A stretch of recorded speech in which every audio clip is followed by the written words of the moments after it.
حالا یه سوال، آیا واقعا مثلا موجود فضایی میتونن باشن یا نه؟ عقلاً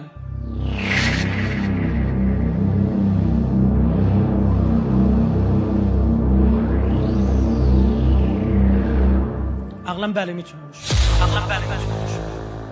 خدا مگه بخواد هر لحظه میتونه بین اینا چیکار کنه؟ جمع کنه. میگه خدا فقط ما انسان ها رو خلق نکرده که گیر ما که نیست. فقط از قضا میخوام که شما بگم روایت هایی هم چیه داره برای شما عرض میکنم. اولا آیه قرآن میخوام و من آیاته خلق السماوات والارض و ما بث فیهما من دابه.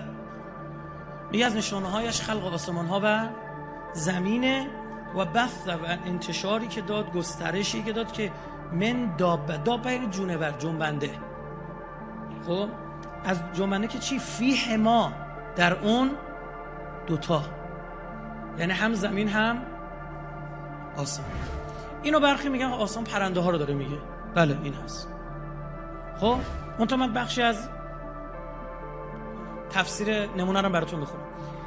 و هو علی جمعهم اذا یشاء قدیر. خدا مگه بخواد هر لحظه میتونه بین اینا چیکار کنه؟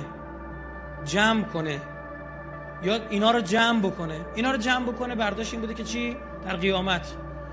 این که قیامت جز قطعیات حتمیات ماست. این نیستش که خدا بگه اگه بخواد میتونه یشاء هم استفاده کنه. نه، میگه اگه روزی بخواد.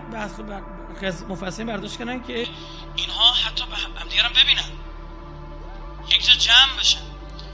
برخی برداشت کردن از این آیه که در آسمان هم باید جنبنده باشه، دابه باشه. فرشته شامل حال دابه بگید نمیشه ها، به خاطر اینکه آیه دیگه داریم. میگه ولله یسجد ما فی السماوات و ما فی الارض من دابه والملائکه. میگه هر آنچه تو زمین و آسمان است خدا سجده میکنن.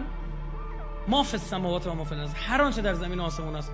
من دابه از جنبنده ها که شامل حال انسان هم میشه، و ملائکه رو جدا از دابه میاره، چون اصلا اونا جسم نیستن. دابه یعنی جسم. از ریزترین میکروب ها بگیر شما تا چه میدونم نهنگ و فیل و درشترین مخلوقاتی که رو زمین ما داریم میبینیم. خب اینا دابه میشه. برخی میگن بله تو هوا هم چیه؟ باکتری ها شناورن هستن. این دو برداشت وجود داره. من هر دوتا رو میگم، الزامی هم ندارم میگم حتما یکیشه.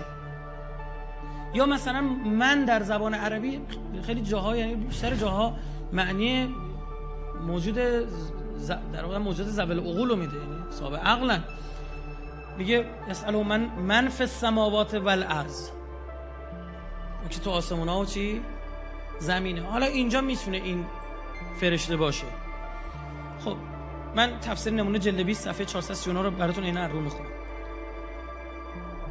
از نکات قابل ملاحظه‌ای که از این آیه استفاده می‌شود این است که دلالت بر وجود انواع موجودات زنده در آسمان ها دارد. گرچه هنوز دانشمندان به صورت قطعی در این زمینه قضاوت نمی‌کنند، همینقدر سربسته میگویند در میان کواکب آسمان به احتمال قوی ستارگان زیادی هستند که دارای موجودات زنده هستند. ولی قرآن با جمله و ما بث فیهما من دابه با صراحت این حقیقت را اعلام می‌دارد که در پهنه آسمان نیز جنبندگان زنده فراوان است. و اینکه بعضی از مفسران احتمال دادن فیهما منحصر به کره زمین باشد بسیار بعید به نظر می‌رسد، زیرا ضمیر تثنیه است، دوتاییه، هم زمین هم آسمان، و به آسمان و زمین هر دو برمیگرده. همان گونه که تفسیر دابه به فرشتگان آسمان هم تفسیری بسیار بعید، چرا که همون بحث مطرح می‌کنه که آیه دیگه قرآن که دابه و ملائکه جدا. این معنی از آیات دیگر قرآن مجید نیز استفاده می‌شود.